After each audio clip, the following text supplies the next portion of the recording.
As you can probably tell by now, this is my little soapbox to complain about things that bother me, which of course means that it's time for a spelling quiz. Yay! You've been tricked into clicking on a video about education. Our Bahamian language borrows heavily from the English language, which is, as you recall, the oatmeal of languages. Literally a hot mess that they claim is good for cholesterol, but we don't buy it. I mean, it shows the data that oatmeal has any benefits. Anyone could do a 50-year study. That means nothing. Back to the topic. We have an oral tradition, and our former colonial enslavers had a written one that they claim is better, but once again, what do they know? The benefit of an oral tradition is that it didn't matter how you spelled color. Once you said it, people understood that you meant shades of pigmentation. But now it's the new millennium, and the internet is a thing. So thousands of Bahamian children are writing words that have never been written, and no one told them how you spell bay.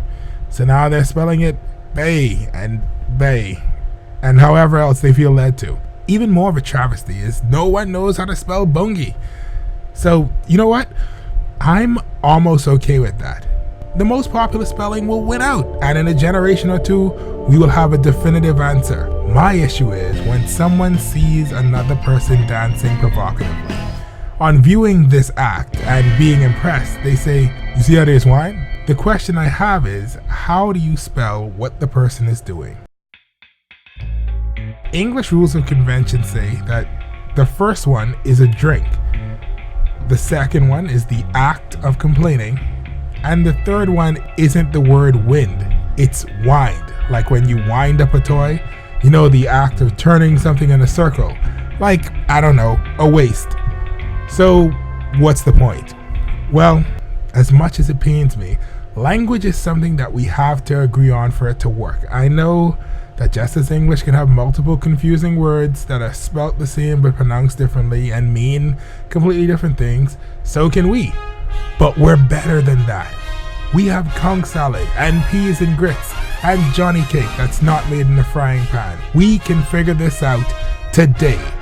We stand on the precipice of a new day where we can forever have written in stone, this is how bongi is to be spelt. And perhaps after this, we can fix our government or convince BC to switch to renewable energy. But today, we start small. So, if you would please fill in the blanks with what you deem the appropriate spelling. This time, babe, look at this gal bongi dread. She wind her like she have a gyroscopic mechanism attached to her spine.